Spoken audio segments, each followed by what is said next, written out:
அவங்கள பொறுத்த வரைக்கும் விளம்பரம் வாயிலாகவே அவங்க வந்து அரசாங்கத்தை நடத்திக்கிட்டு இருக்காங்க. ஸ்டில் இப்போ வரைக்கும் அதான், நாளைக்கும் அதுதான். நாங்கள் சொல்கிறதெல்லாம் நீங்கள் எங்கெங்கே உறவு வைக்கிறீங்களோ உறவாடி கெடுக்கிறீங்க. செய்ய முடியாதெல்லாம் சொல்கிறது தானே திமுகவோட வேலையை. இந்த தேசத்தில் யார் வேண்டுமானும் கட்சி ஆரம்பிக்கலாம், யார் வேண்டுமானும் பிரச்சாரம்.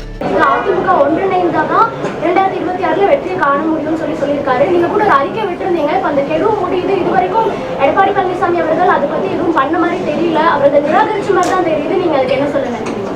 அதாவதுங்க, நிராகரிக்கிறதுங்கிறது பொதுவாக ரொம்ப ஈஸியான வேலை. அது சேர்க்கிறது அப்படிங்கிறதெல்லாம் ரொம்ப கஷ்டமான வேலை. அது டைம் எடுக்கும் சேர்க்கறது. இப்போ நாங்கள்லாம் தலைவர் மறைவுக்கு பிறகு பார்த்திங்கன்னா சேர்த்தே பழக்கப்பட்டுட்டேன் நான். அதனால் இது வந்து நிறைய பேர் இதெல்லாம் தெரிஞ்சுக்கணுங்கிறது தான் என்னுடைய ஆசை. இந்த 26 நீங்கள் நினச்ச மாதிரி இருக்காது, நிச்சயமாக இல்லை.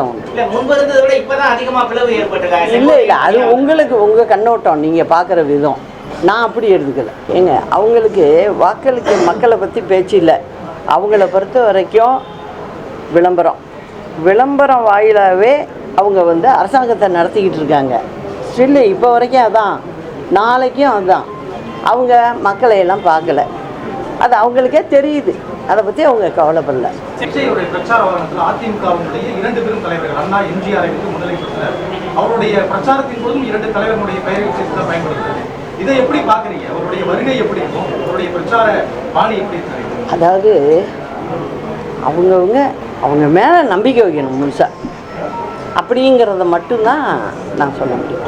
நம்மளோட தானே ஸ்டாலின் இருந்தார் முதலமைச்சராக தமிழ்நாட்டு மக்களுக்கு. அப்போ நம்மளோட இல்லையா இத்தனை காலமாக அவர்?